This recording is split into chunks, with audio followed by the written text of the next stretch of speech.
De modo que, según estos datos que tengo aquí, solamente les voy a llamar la atención en uno, por ejemplo, que es la distancia del incisivo inferior al plano apogonio. Está retruido.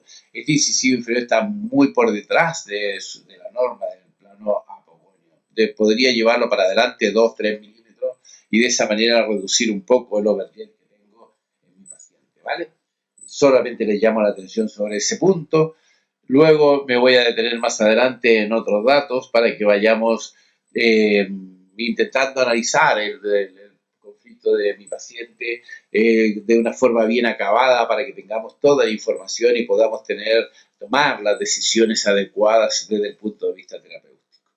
De modo que tengo una mujer en crecimiento, al final del periodo de crecimiento prácticamente ya se terminó su crecimiento. Es una mesofacial, lo cual puede ser una mala noticia desde el punto de vista de la respuesta a la mecánica, porque un mesofacial se puede comportar como dórico, se puede comportar como braqui, va a ser imprescindible redefinir la respuesta a la mecánica de este mesofacial para poder tener algunos argumentos a la hora de hacer nuestros tratamientos ortodoxos. Tenemos una clase 1 esquelética, una clase 1 alveolar y una clase 2 dentaria. El incisivo inferior está retruido y retroinclinado, es lo que le llamaba la atención desde el punto de vista de la cefalometría, y el incisivo superior está retroinclinado. Y tengo un overjet ligeramente aumentado, ¿vale?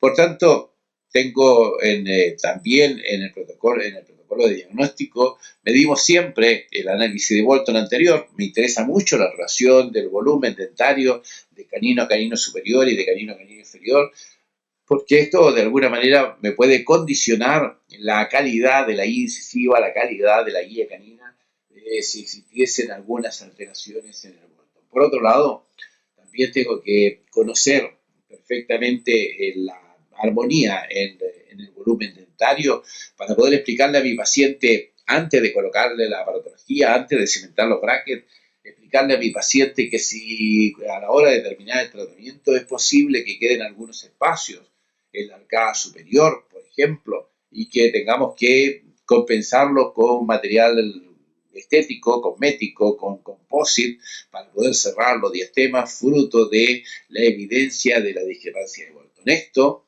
es importante a la hora de la presentación del caso al paciente, para que el paciente tenga toda la información y no al final del tratamiento, porque si no el paciente va a tener la sensación que esos espacios remanentes al final del tratamiento son un déficit del tratamiento, son un problema, una limitación del técnico, y por lo tanto no podemos llegar a ese momento del fin del tratamiento a explicarle al paciente el problema del Bolton.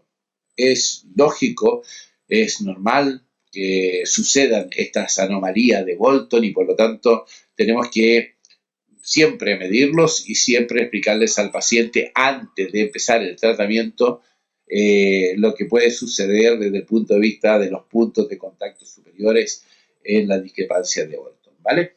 Muy bien. Tenemos entonces un mesofacial que es un meso 00, por lo tanto necesito hacer una redefinición del biotipo facial del paciente.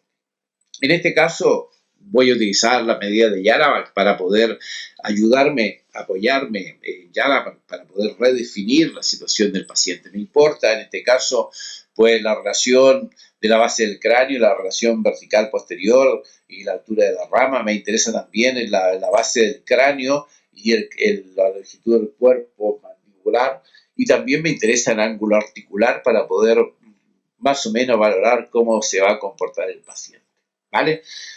En este caso el ángulo articular debería ser de 143 y es de 139, ¿vale? Está algo más cerrado, por lo tanto aparentemente la musculatura del paciente es más fuerte y vamos a tener una respuesta más tendiendo al braqui que al dórico facial. Tengo un agradecimiento, como ven, de Epson, que aparece ahora para decirnos que está encantado de que lo hayamos elegido. Ustedes aplaudan a Epson, que ha aparecido aquí en forma espontánea en esta charla, ¿vale? Como ven, tenemos, por ejemplo, unos cortes que hemos hecho en el TAC para poder visualizar la calidad de los rebordes alveolares. Nosotros durante toda la vida. Hemos trabajado desde todos los ortodoncistas, hemos trabajado con la imagen de la radiografía panorámica y con la imagen de la teleradiografía. Y la verdad es que el aporte de estas imágenes de la panorámica y la teleradiografía son extremadamente pobres. Nosotros hemos estado trabajando casi de memoria, sin tener mucha información de las topografías de los rebordes alveolar superior y del reborde alveolar inferior, y por lo tanto también sin tener un control sobre estas estructuras. Ahora que tenemos la posibilidad de hacer estos cortes, yo puedo perfectamente visualizar antes de colocar los brackets, puedo visualizar la calidad del reborde alveolar inferior, que por cierto es muy reducida, muy limitada. Observen que prácticamente el ancho del reborde alveolar está dado por el ancho vestíbulo palatino de las raíces de los incisivos. Por lo tanto, el hueso alveolar inferior es un papel de fumar, es una cosa muy lábil, muy leve, muy ligera, y tenemos que tener muchísimo cuidado a la hora de trabajar en estos rebordes alveolares. En cambio, en la arcada superior, pues tenemos un reborde alveolar un poco mayor y nos da más juego a la hora de hacer la planificación de los movimientos dentarios. Si ustedes observan, por ejemplo, en esta imagen, pues yo tengo previsto hacer en el tratamiento de ortodoncia de mi paciente, tengo previsto hacer extracciones superiores, tengo previsto perder anclaje y tengo previsto retruir los incisivos superiores. Eso en relación a la arcada superior. Si observo en estas imágenes, pues al parecer las raíces de los molares están muy próximas a la cortical sinusal. No parecen estar dentro del seno, pero parecen estar muy próximas. Y tengo un buen reborde alveolar para hacer ese tipo de movimiento.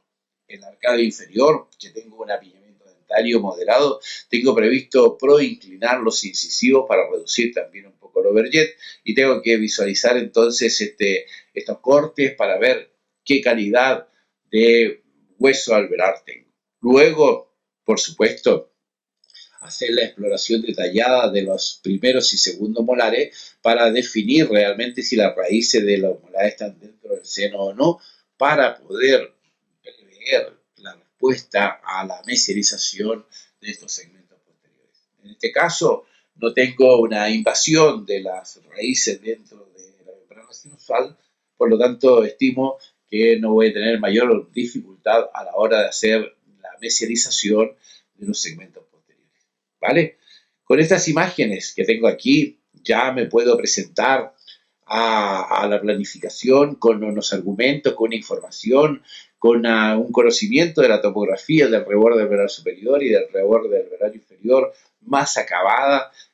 Por lo tanto, tengo un margen de seguridad un poco mayor a la hora de hacer la planificación de mi tratamiento de ortodoncia. Luego, a modo de información general, aprovechando ya la cuestión de la imagen del TAC, también hacemos unos cortes para visualizar la forma, la integridad de la cabeza del cóndilo. Esto a nivel simplemente como una información general, para asegurarnos que no tenga un proceso de reabsorción activa a nivel de los cóndilos, ¿vale? Basta con que tengamos pues una buena cortical alrededor de la cabeza del cóndilo para estimar que ese cóndilo está en buenas condiciones y por lo tanto va a responder bien durante nuestro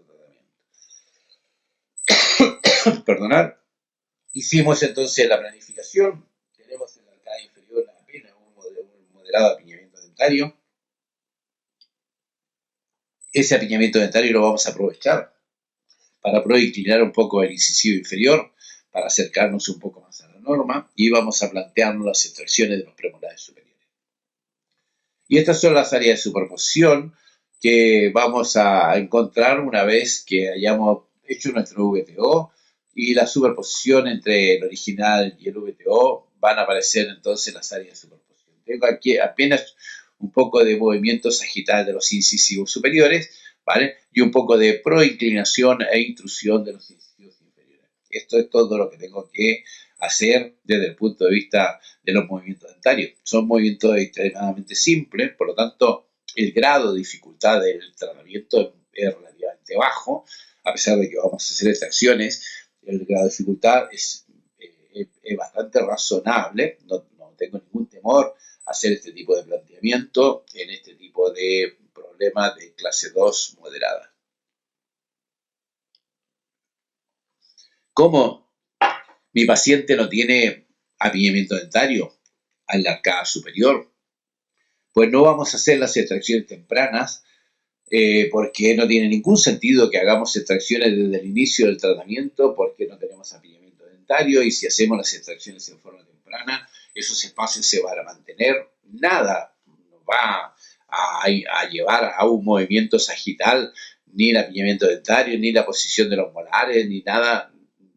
No tengo ninguna posibilidad que los espacios de las extracciones se ocupen en forma espontánea. De modo que para que el paciente no ande con los agujeros de las extracciones, los alveolos allí, para que el paciente no ande con un problema estético durante mucho tiempo y principalmente para conservar la calidad del reborde alveolar superior, no vamos a hacer las extracciones sino hasta que estemos ya con la aparatología adecuada para el cierre del espacio. Quiero decir que si yo tengo previsto hacer un cierre de espacio con un arco de poste, por ejemplo, pues tendría que evolucionar hasta el 17 por 25 de acero, por lo menos, para poder hacer las extracciones y a continuación comenzar con el movimiento del cierre del espacio. Si tengo previsto hacer el uso de un arco de doble llave, un DKL, pues llegaré al 19 por 25, haremos las extracciones y pondremos entonces el DKL y comenzaremos con el cierre del espacio. En este caso, como está previsto hacer una extracción y el espacio de la extracción ocuparlo por retusión de los incisivos y caninos y pérdida de anclaje de los segmentos posteriores, el arco adecuado, el arco indicado para hacer ese tipo de maniobra es el DKL. De modo que vamos a hacer una secuencia de arco superior, vamos a progresar en la secuencia de arco superior a través de la secuencia de arco superelástico hasta el 21 por 25. Cuando lleguemos al 21 por 25 hacemos las extracciones de los premolares, instalamos el DKL y comenzamos el cierre del espacio. En cambio, en la arcada inferior, que solamente tenemos que hacer un alineamiento dentario, observen que en la arcada inferior ahora está bien definido el apiñamiento de la arcada inferior, pues haremos una secuencia de arco ligera, nos vamos a alargar, vamos a mantenernos en los arcos redondos durante una temporada, buscando la forma de alinear y nivelar correctamente los incisivos con cargas ligeras, con cargas livianas, con muy poca fuerza, y luego haremos una secuencia de arco rectangular moderada, leve, porque no necesitamos prácticamente sino manifestar un poco los torques. Recuerden que es un paciente mesofacial y por lo tanto tampoco es un paciente al que precise marcar extremadamente los torques como tendría que hacerlo si el paciente fuese braquifacial, ¿vale? Por tanto, empezamos con nuestra secuencia de arcos, en la arcada superior, progresamos a los arcos rectangulares, en la arcada inferior nos detenemos en el trabajo de los incisivos, tenemos algo de sobremordida porque hay una curva de Spee moderada, una curva de Spee que prácticamente es de origen dentario, y entonces pues, la secuencia de arco va a corregir en forma espontánea la relación del overbite por la solución de la curva de Spee inferior, de modo que simplemente va a ser la arcada inferior un ejercicio de secuencia de arco. Todos los arcos redondos, una secuencia de arcos rectangulares, súper elástica, y eso será todo en relación a la arcada inferior. En cambio, el trabajo de la arcada superior va a ser distinto, ¿vale? Vamos a cerrar los espacios. Observen aquí hemos puesto algunos topes para evitar que los arcos giren. Una vez que estén bastante alineados, los arcos quedan holgados y por lo tanto pueden rotar en las arcadas y generar bastante falta de confort en el paciente en los segmentos posteriores. Una vez que hemos corregido la curva de Spee inferior, observen que ya estamos con arcos rectangulares inferiores, tenemos aquí un tope para evitar la rotación, están los brackets expuestos, esta es una buena señal a la hora de hacer la reducción de los segmentos superiores, el hecho de estar expuesto los brackets me dice que tengo ya corregido el problema vertical anterior, tengo corregido el overbite y por lo tanto puedo comenzar con el trabajo de la reducción. Estamos trabajando anclado desde el séptimo, estamos activando con ligaduras metálicas el arco de doble llave. Activamos cada 40 días, 45 días, activamos este arco de doble llave para ir cerrando progresivamente los espacios con los dos movimientos, el movimiento de retusión y con el movimiento de pérdida de anclaje al mismo tiempo. Tenemos resuelto el apillamiento inferior, perfectamente resuelto el apillamiento inferior. Tenemos que trabajar con los segundos molares cuanto antes. Y en la arcada superior hemos ido reduciendo progresivamente el espacio de las extracciones. Era el espacio de 7,5 milímetros, más o menos, porque no teníamos apillamiento dentario. Observen que durante el cierre del espacio hemos perdido un poco el control de la línea media superior. Se cerró antes el espacio del lado derecho que del lado izquierdo, por lo tanto tendremos que reconducir la situación del cierre del espacio. Vamos a tener que activar solamente del lado izquierdo para corregir la línea media, para cerrar el espacio, asegurarnos un buen control de la simetría en el cierre de los espacios, asegurarnos que tengamos una buena interdigitación y por lo tanto esto lo tenemos que gobernar ahora cuando hagamos el cierre del espacio unilateral. Mantenemos el mismo arco, mantenemos el mismo DKL, solamente que esta activación del lado derecho la mantenemos como fría, no la reactivamos y del otro lado estamos reactivando permanentemente para poder ganar nuevamente el control de la línea media y cerrar el espacio de forma simétrica. Y esto